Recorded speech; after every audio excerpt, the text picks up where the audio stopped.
बिस्मिल्लाहिर्रहमानिर्रहीम, अस्सलाम वालेकुम जी। मैं इरफान जिलानी आपसे मुखातिब हूँ। आप मेरा यूट्यूब चैनल देख रहे हैं।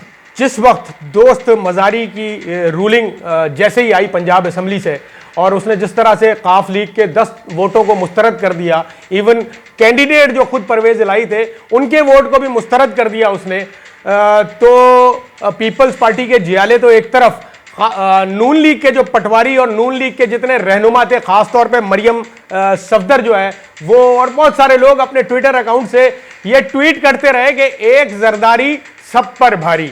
भाई मैं इस बात को मान गया, वाकई जरदारी सब पर भारी है, पूरी कौम पर भारी है।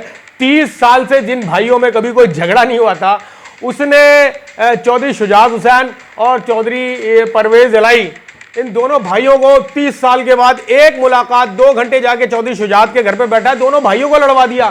तो इससे भारी मैं समझता हूं पाकिस्तान क्या पूरी दुनिया में कोई शख्स नहीं होगा। वाकई एक जरदारी सब पर भारी है। उसके बाद मैं आपको बताता हूं कि जो पहली रात थी उस दिन यौम यकजहती इन्होंने मनाया, और आपने उस यौम यकजहती का हाल सबने देख लिया होगा मुख्तलिफ यूट्यूब चैनल्स पर। लेकिन उस रात तो बड़े चहक रहे थे, फड़क रहे थे, सब कुछ था, लेकिन उसके बाद से आप महसूस करेंगे, नोट करेंगे कि जिस तरह से इन्होंने हमारे इदारों को गालियां देना शुरू कर दी, इदारों पर फुलझड़ियां छोड़ना शुरू कर दी, जिस तरह अदालती फैसले के आने से पहले, अभी ये फैसला कोई नहीं आया लेकिन उससे पहले ही जो है वो इन्होंने उस पर एतराज उठाना शुरू कर दिया जी, कि जी ये बेंच तब्दील किया जाए, ये जो है 5 रुकनी बेंच बनाया जाए। देखिए इस वक्त जो इस दोस्त मज़ारी ने रूलिंग दी है, जो कोई बच्चा भी अगर थोड़ा सा आइन को समझता हो ना, थोड़ा सा, तो वाज़े तौर पर उसको समझ आ जाएगी कि भाई ये जो काम इसने किया है अहमकाना, और बकौल मुईद पीरजादा के जो चुतियापा मारा है इसने दोस्त मज़ारी ने, तो ये तो बच्चे को पता है कि सुप्रीम कोर्ट ने इसको उड़ा के फेंक देना है। लेकिन अब ये चूंकि नून लीग को अपनी शिकस्त वाज़े तौर पर नजर आ रही है, मैंने एक दिन पहले जो है वो व्लॉग करके आपको बता दिया था, कौम को घबराने की, परेशान होने की जरूरत नहीं है, अदालत उड़ा देगी इनको, और वही होने जा रहा है, नजर आ रहा है साफ तौर पर, वाज़े तौर पर। तो जिस तरह से ये चीखें मार रहे हैं और ये जिस तरह डिमांड कर रहे हैं कि जी 5 जजेस का फुल कोर्ट बेंच बनाया जाए, इनका कहने का मकसद ये है कि जिन जजेस की वीडियोस हमारे पास नहीं है, उन जजेस के पास केसेस नहीं होने चाहिए। अब देखिए मरियम नवाज ट्वीट करते हुए क्या कह रही है। मरियम नवाज कल एक ट्वीट करती है जिसमें फरमाती हैं वो, अगर इंसाफ के ईवान भी धौंस, धांधली, बदतमीजी और गालियों के दबाव में आकर बार बार एक ही बेंच के जरिए मखसूस फैसले करते हैं, अपने ही दिए फैसलों की नफी करते हैं, सारा वजन तराजू के एक ही पलड़े में डाल देते हैं, तो ऐसे यकतरफा फैसलों के सामने सर झुकाने की तवक्को हमसे ना रखी जाए, बहुत हो गया। ये सीधी सीधी अदालत को मरियम सफदर ने जो है वो सीधी सीधी ये धमकी दे डाली अदालत को कि बस बहुत हो गया, वरना क्या करोगे आप लोग, आप कुछ नहीं कर सकते। आप ज़िमनी इंतखाबात में 2000 वोट नून लीग, मैं आपको सच बता रहा हूं, देखिए इस नून लीग को पूरे पंजाब के ज़िमनी इंतखाबात में जेन्युइनली 2000 लोगों ने भी वोट नहीं दिया। ये जितने वोट निकले ना डब्बे से, ये सारे ठप्पे के और धांधली के वोट हैं, और इतनी धांधली, इतने ठप्पे करने के बावजूद भी जो तहरीक इंसाफ और बल्ले पर जो जेन्युइन वोट पड़ा, उससे ये हार गए। तो मैं आपको बता रहा हूं, अब इनकी ताकत को 2000 लोगों की भी ताकत पूरी नहीं है पूरे पंजाब के अंदर, नून लीग खत्म हो गई है बिल्कुल, ये मैं आपको बता रहा हूं। फिर मरियम नवाज ने इसी के साथ एक और ट्वीट करते हुए फरमा रही है मरियम सफदर कि मौजूदा सियासी इंतशार और अदम इस्तेहकाम का सिलसिला इस अदालती फैसले से शुरू होता है, जिसके जरिए आइन की मनमानी तशरीह करते हुए अपनी मर्जी से वोट देने वालों के वोट ना गिनने का हुक्म जारी हुआ। आज उसकी एक नई तशरीह की जा रही है ताकि अब भी लाडले को फायदा पहुंचे, जैसे कल पहुंचाया था नामंजूर। अच्छा, लाडला कौन है मैं बताता हूं आपको। लाडला वो है जो 50 रुपए के स्टाम्प पेपर पर मुल्क से फरार हो गया। लाडला वो है जिसने उस 50 रुपए के स्टाम्प पेपर पर उस भगोड़े नवाज शरीफ की गारंटी दी थी, और उसे अब तक अदालत ने गिरफ्तार नहीं किया। 4 हफ्ते का बोल के वो शख्स भाग गया था, तो जमानती को गिरफ्तार किया जाता है। लाडली मरियम सफदर है। मुझे बताइए पाकिस्तान में कोई एक मिसाल दे दे मुझे ऐसा केस जिसमें जजों ने बाप की तिमारदारी के लिए किसी सजा याफ्ता मुजरिमा को छोड़ा हो कि जाए और वो बाप की तिमारदारी कर ले।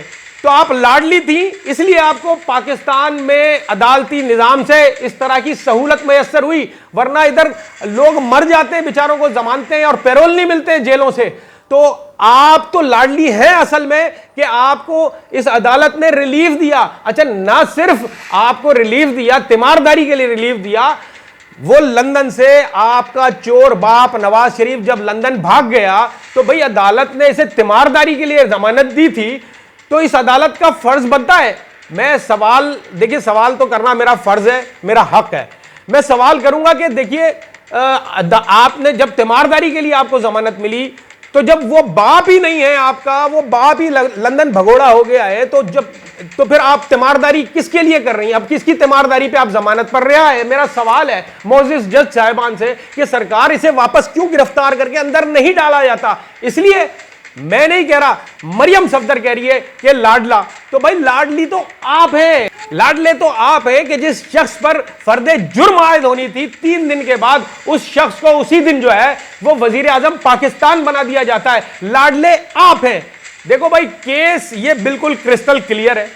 आप लोगों ने जो भंड मारा है, जो नून लीग ने भंड मारा है इस वक्त, उस भंड का खमियाजा आपको भुगतना पड़ेगा। मैं पहले दिन से कह रहा हूं आपको, जिस दिन ये वोटिंग स्टार्ट हुई मैंने उस दिन भी कहा था किसी का बाप परवेज इलाही को अब जो है वजीर आला पंजाब बनने से नहीं रोक सकता है। हमजा कुकड़ी के दिन खत्म हो गए, हमजा कुकड़ी हलाल हो गई थी, अब पकाना बाकी था। पीर तक उसको धीमी आंच पे रखा हुआ है हमजा कुकड़ी को, और इंशाअल्लाह ताला मुझे उम्मीद है पूरी कौम इस कुकड़ी को खाएगी पीर को।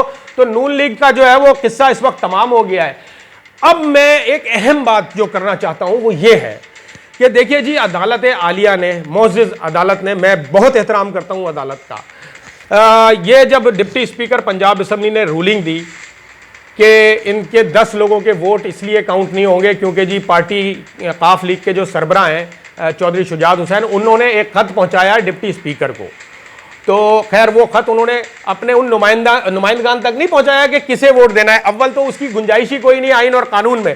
लेकिन डिप्टी स्पीकर ने जब ये रूलिंग देकर कि जी चूंकि चौधरी शुजात का उसे खत मौसूल हुआ है पार्टी सरबरा का, इसलिए वो उसके वोट मुस्तरद करता है, और दुनिया में कहीं नहीं होता कि कैंडिडेट का वोट ही मुस्तरद कर दिया, परवेज इलाही का वोट भी मुस्तरद कर दिया डिप्टी स्पीकर ने, तो दुनिया में कहीं ऐसा होता नहीं है। तो फिर अदालत आलिया ने, अदालत उज़्मा ने जो है वो डिप्टी स्पीकर को बुलवाया कि जी डिप्टी स्पीकर भी हाजिर हो और हमजा शहबाज भी अदालत में हाजिर हो। बहरहाल वो हाजिर नहीं हुए, उन्होंने बहाना किया कि जी हमें सिक्योरिटी का खदशा है, इसलिए हम जो है वो हाजिर नहीं हो सकते, जबकि जज साहिबान को भी सिक्योरिटी का खतरा उनसे ज्यादा है। लेकिन जज साहिबान अदालत में पेश हुए, लेकिन डिप्टी स्पीकर दोस्त मजारी वो ये बहाना कर गया कि जी सिक्योरिटी का मुझे इशू है, इसलिए मैं अदालत में पेश नहीं हो सकता।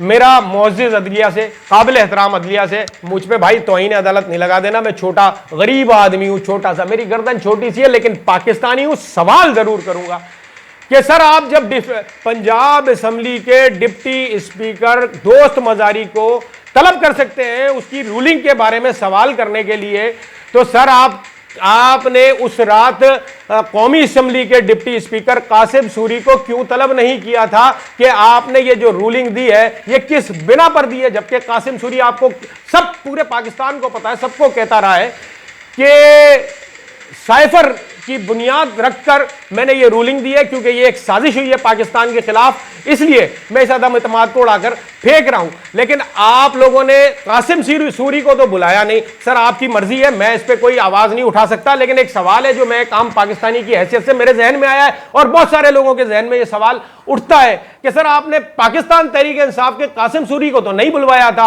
आपने, लेकिन डिप्टी स्पीकर पंजाब असम्बली को बुलवा के सवाल जरूर किया। हम आज भी आपसे तवक्को रखते हैं सर कि वो आप कासिम सूरी को बुलवाएं और कासिम सूरी जिस साइफर का जिक्र कर रहे हैं उस साइफर को खोलें, पढ़ें, उस पर इंक्वायरी बिठवाएं और उसका फैसला करें। अगर वो साइफर दुरुस्त है और कासिम सूरी की बात दुरुस्त है तो फिर इस हिसाब से पाकिस्तान के वजीर आजम तो आज भी इमरान खान साहब है।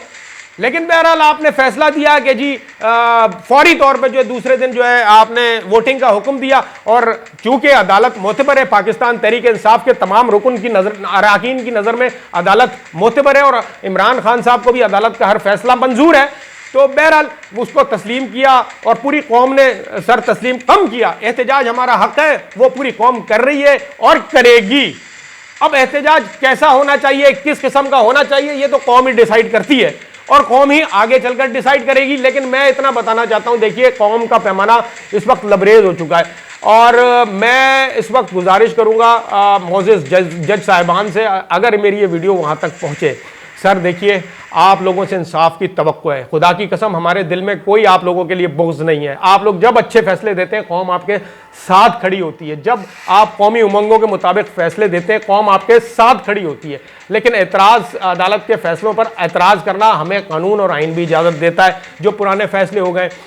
अब जो कुछ भी हो रहा है सर, मुझे मैं पूछना ये चाहता हूं कि मरियम सफदर ने जो अदालत के लिए जबान इस्तेमाल की है, जो मैंने अभी ट्वीट पढ़ के सुनाया है, क्या उस पर तौहीन अदालत लगती है या नहीं लगती? मैं भी कानून का एक छोटा सा तालिब इल्म हूं और मैं ये समझता हूं कि जो अल्फाज इस्तेमाल किए मरियम सफदर ने, इस पर तो खालिसतन तौहीन अदालत लगती है और मरियम सफदर को भी बुलाया जाए और पूछा जाए कि भाई तुम क्या करोगी अदालत के खिलाफ जो कह रही हो कि अब बहुत हो गया, नामंजूर, आपको फैसला कबूल हो या ना हो, अदालत ने फैसला देना है।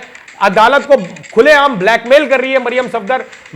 मुझे मतलब, और उसके अलावा अता तारण माइक लाउड स्पीकर का इस्तेमाल करके बाकायदा अदालत को पिछली रात वो ब्लैकमेल करता रहा है। मेरा सवाल है अदालत आलिया से, अदालत उज़्मा से, अपने मोअज़्ज़िज़ जज साहिबान से कि कब इनको तौहीन अदालत के नोटिस जारी होंगे सर।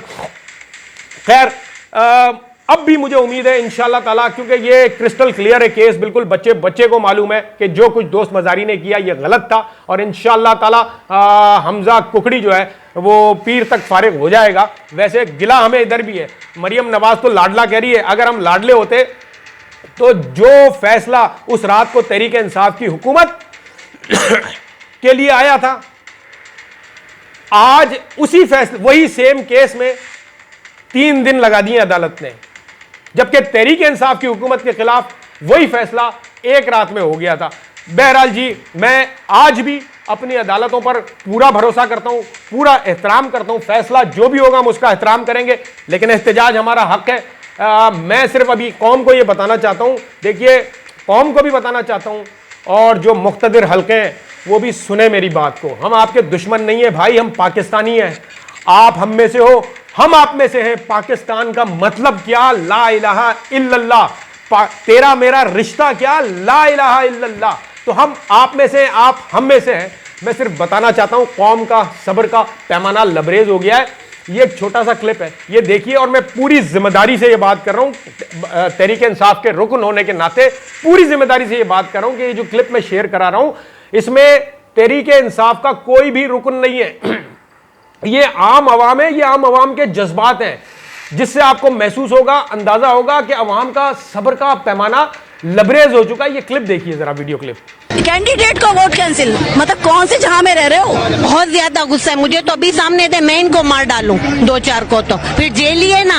सही है, आवाम का तो और मेरे बच्चों का तो सुकून होगा ना। मैं मर जाऊंगी लेकिन मेरे बच्चे और मेरे सब मुझे दुआएं देंगे आपको इंशाल्लाह। अब तो मौका मिले ना, जरदारी हाउस आग लगाएंगे कराची में। हमेशा सुना था मेजोरिटी विंस, आज मेजोरिटी कहाँ गई? जरदारी आए ना, इसको नंगा करके मारेंगे के बच्चे को। मैं तो कहता हूँ जरदारी हाउस का ऑर्डर दो, वहाँ जाके आग लगाएंगे।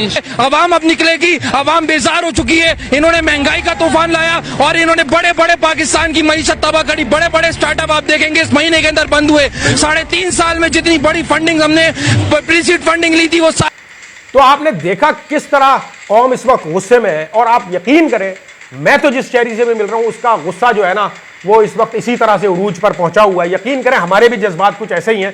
लेकिन मैंने तो खैर कोशिश की हमेशा कभी आईन कानून के खिलाफ कोई बात ना करूं, कभी बिलो दी बेल्ट कोई बात ना करूं, तो इसलिए हम करते नहीं है इस तरह की बात। लेकिन जज्बात पूरी कौम के एक जैसे हैं इस वक्त। ये इस वक्त सिर्फ कराची के हालात नहीं है, ये इस वक्त पूरे पाकिस्तान के ऐसे ही हालात हैं। आप देख सकते हैं जिस तरह 3 करोड़ लोग सड़कों पे आए। सर, आवाम की उमंगों का ख्याल करें। आवाम से आप लोग हैं, आवाम से तमाम इदारे हैं, आवाम से पाकिस्तान है। आवाम के जज्बात का एहतराम करें। देखिए, मैं इतनी बात बता दूं, लोगों की अब एंड इसलिए भी हो गई है, उनकी क़ुव्वत ख़रीद, उनकी क़ुव्वत जो बर्दाश्त है वो अब बिल्कुल ख़त्म हो चुकी है लोगों की। लोग फाकों पर आ गए हैं। ऐसी ऐसी वीडियोज़ इस वक्त सोशल मीडिया पर वायरल है, खुदा की कसम देख के दिल खून के आंसू रोता है। मैं समझता हूं कि इस तरह से नहीं होना चाहिए और इन्होंने मुल्क को अब इतना तबाह कर दिया है कि अब एक नया शोशा भी तो छूट देखा है आपने कि जी काबीना से वो ऑर्डिनेंस एक पास करा लिया गया है जिसमें ये कौमी असासे बेचने जा रहे हैं। अबे भाई कौन सा कौमी असासा बेचोगे तुम? देखो भाई हमारी मोटरवेज गिरवी हैं, हमारे एयरपोर्ट्स गिरवी हैं। मुझे तो लगता है कायद आजम का मज़ार भी ये गिरवी रखवा चुके हैं। मुझे लगता है अल्लामा इकबाल का मज़ार, बादशाही मस्जिद और ये सारे असासे भी गिरवी रखवा चुके। मुझे तो शक है कि मीनारे पाकिस्तान भी गिरवी होगा अगर कागजात में चेक किया जाएगा। ये तो मतलब इन्होंने कुछ छोड़ा ही नहीं है। तो अब कौन से असासे ये बेचने जा रहे हैं पाकिस्तान के, मुझे समझ में नहीं आ रहा। बाकी हमारे पास रह क्या गया, एक रेकॉर्डिक रह गया है और एक जो है वो एटॉमिक असासे रह गए। तो बाकी ये क्या चाहते क्या हैं? खुदारा इनसे जान छुड़ाई जाए क्योंकि कौम का सब्र का पैमाना लबरेज हो गया है। सारा तवक्कुआत जो है और सारी नज़रें जो है वो इस वक्त अदालत उज़्मा पर है पूरी कौम की। इंशाअल्लाह ताला पीर को हमज़ा कुकड़ी घर जाएगा और इंशाअल्लाह ताला कौम को खुशी की नवीद मिलेगी और परवेज़ इलाही साहब इंशाअल्लाह ताला पंजाब के वज़ीर आला बन जाएंगे, ये पूरी उम्मीद है। और जब पंजाब के वज़ीर आला परवेज़ इलाही साहब बनेंगे तो जाहिर सी बात है इनकी चीखें बता रही हैं इस वक्त मरियम सफदर की, शहबाज शरीफ की और इन सब की चीखें वाज़ेह तौर पर बता रही हैं। हमें तो पता था, इन्हें भी पता चल गया है कि ये घर जा रहे हैं। आज के लिए इतना ही, इंशाअल्लाह फिर मुलाकात होती है। अस्सलाम वालेकुम वरहमतुल्लाह।